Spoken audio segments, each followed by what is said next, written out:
Hi mga mahal, ang ating topic ngayon na tinatanong ni Ronel.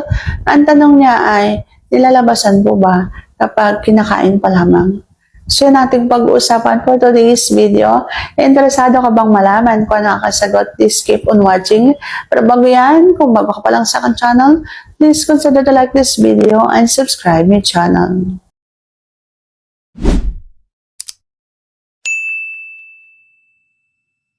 Pwedeng malabasan at pwedeng hindi. Depende sa pagkain mo.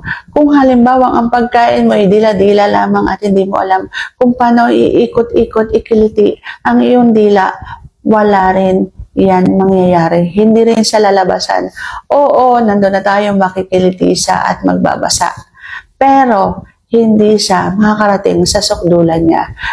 Alam ko talaga na may mga kumakain dyan na kain-kain lang hanggang sa mangalay na sila.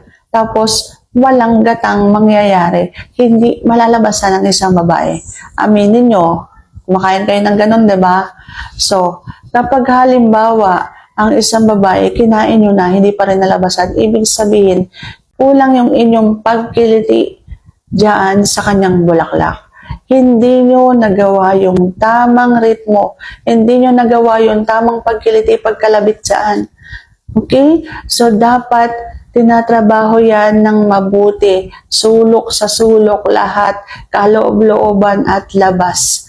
Loob at labas ng pasas ng kanyang bulaklak. Dapat tinatrabaho mo din yan. Huwag na huwag mong kakalimutan kalabitin ng dila mo ang kanyang pasas sa ibabaw ng kanyang bulaklak. Yun talaga yung magkukonekta dyan sa loob, sa kaloob-looban niya para masarapan siya.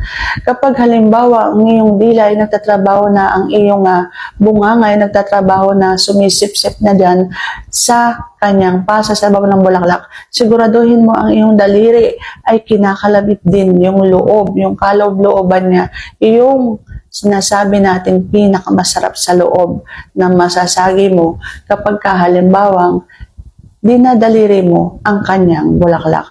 Kapag may nakapakadyang maliit na bilog, yun na yun. Yun yung tudutuduhin mo, kabitin. Yun yung sagisagiin mo para mas magkonekta habang kinakain mo at sinisip-sip yung kanyang pasas sa ibabaw ng bulaklak. Habang sinisip-sip mo yan, paliguan mo rin ng dila at pagsipsip, yung bawat labi niyan paikot doon sa butas niya. Sigurado kang masasarapan yan.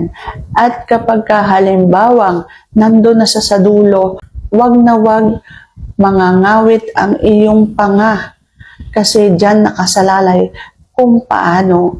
At dyan nakasalalay para malabasan ang isang babae. So sana sagot ko ng tamang yung tanong, and if you like this video, please consider to like this video and subscribe my channel. Thank you for watching. See you on my next vlog.